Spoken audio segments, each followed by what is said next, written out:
नमस्कार, मी सुवर्णा बुलेटिनमध्ये आपल्या सगळ्यांचं स्वागत। सविस्तरपणे बातम्या या बुलेटिनमध्ये बघणार आहोत। वाल्मिक कराड याला बीड जिल्हा कोर्टात हजर करण्यात आलंय। कराडवर मकोका अंतर्गत गुन्हा दाखल करण्यात आलाय। देशमुख हत्या प्रकरणात कराडवर मकोका लागलेला आहे। कोर्ट परिसरात पोलिसांचा कडेकोट बंदोबस्त आहे। थोड्याच वेळात सुनावणीला सुरुवात होणार आहे। आधी बीडच्या कारागृहातून केज कोर्टात त्याला नेलं गेलं, पण केज कोर्टात थेट न नेता त्याला केजच्या पोलीस स्थानकात थांबवून ठेवलं गेलं।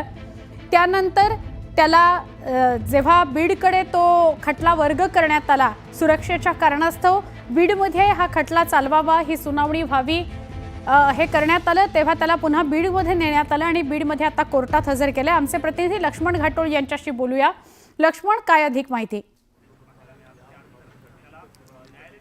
काही वेळापूर्वीच वाल्मिक कराड हा या न्यायालयामध्ये दाखल झालेला आहे। बीडचं हे जिल्हा न्यायालय आहे आणि बीडच्या जिल्हा न्यायालयात वाल्मिक कराड याच्या सगळ्या ह्या प्रकरणावरती सुनावणी होणार आहे। काही वेळापूर्वी अर्थात आज सकाळच्या सुमारास वाल्मिक कराडला याच बीडमधील कारागृहामधून बाहेर काढण्यात आलं। त्यानंतर त्याला केजमध्ये नेण्यात आलं। त्या ठिकाणी केजच्या न्यायालयामध्ये या सगळ्या प्रकरणावरती सुनावणी होईल अशा प्रकारची शक्यता होती, मात्र सुरक्षेच्या कारणामुळे ही सुनावणी जी आहे ती बीडमध्ये व्हावी अशा प्रकारची माहिती समोर आली आणि त्यानंतर केज पोलीस ठाण्यामध्ये या सगळ्या प्रकारच्या नोंदी करण्यात आल्यानंतर वाल्मिक कराडला पुन्हा एकदा याच बीड न्यायालयामध्ये दाखल करण्यात आलेला आहे। माझ्या मागच्या बाजूला हे बीड न्यायालयाचं आपण दृश्य बघतोय। पोलिसांचा एक मोठा बंदोबस्त या संपूर्ण परिसरामध्ये तैनात करण्यात आलेला आहे। कुठल्याही प्रकारचा अनुचित प्रकार घडणार नाही आणि वाल्मिक कराड याच्या सुरक्षेचा प्रश्न देखील आहे आणि या सगळ्यामुळे या संपूर्ण परिसरामध्ये मोठ्या प्रमाणात पोलीस बंदोबस्त जो आहे तो तैनात करण्यात आलेला आहे। आता प्रश्न येतो तो म्हणजे या सगळ्या प्रकरणामध्ये सुनावणी नेमकी काय होणार आहे, तर आपल्याला सगळ्यांनाच कल्पना आहे की वाल्मिक कराड याच्यावर यापूर्वी खंडणीचा गुन्हा दाखल करण्यात आलेला होता। जी पवनचक्कीची कंपनी आहे त्या कंपनीच्या मॅनेजरकडे वाल्मिक कराड आणि त्याच्या साथीदारांनी खंडणी मागितली होती आणि या सगळ्या प्रकरणामध्ये वाल्मिक कराडवर यापूर्वी 14 ते 15 दिवसांची पोलीस कोठडी देण्यात आली होती।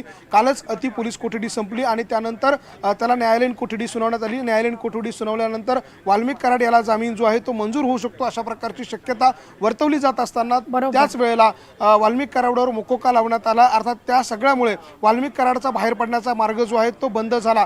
आता वाल्मिक कराडवर मकोका का लावण्यात आलेला आहे, तर संतोष देशमुख याची जी काही हत्या करण्यात आली, संतोष देशमुखच्या हत्या प्रकरणामध्ये यापूर्वी जे आरोपी अटक करण्यात आलेले आहे त्या आरोपींबरोबर वाल्मिक कराडचाही सहभाग आहे का हे तपासण्यासाठी हा मकोका लावण्यात आला आणि या सगळ्या प्रकरणामध्ये वाल्मिक कराडचा खुनाच्या गुन्ह्यामध्ये सहभाग आहे का हे आता या सगळ्या प्रकरणामध्ये तपासलं जाणार आहे आणि या सगळ्याचा ताबा घेण्यासाठी अर्थात वाल्मिक कराडचा ताबा जो आहे तो गुन्हे अन्वेषण विभाग संभाजीनगर यांना हवा आहे आणि त्यासाठी हे सगळं प्रकरण जे आहे ते आता बीडच्या न्यायालयासमोर असणार आहे। गुन्हे अन्वेषण विभागाचे अधिकारी देखील या न्यायालयामध्ये दाखल झालेले आहे। ते आता जी कागदपत्र सादर करतील त्या सगळ्या अनुषंगानं वाल्मिक कराडचा ताबा नेमका कुणाला मिळतो आणि याचा तपास कसा होतोय बघणं महत्त्वाचं असेल। नक्की लक्ष्मण, सुनावणी सुरू झाल्यानंतर काय अपडेट येतात ते घेण्याकरता पुन्हा तुमच्याकडे येतो। तुर्तास धन्यवाद, तुम्ही माहिती दिली त्याबद्दल।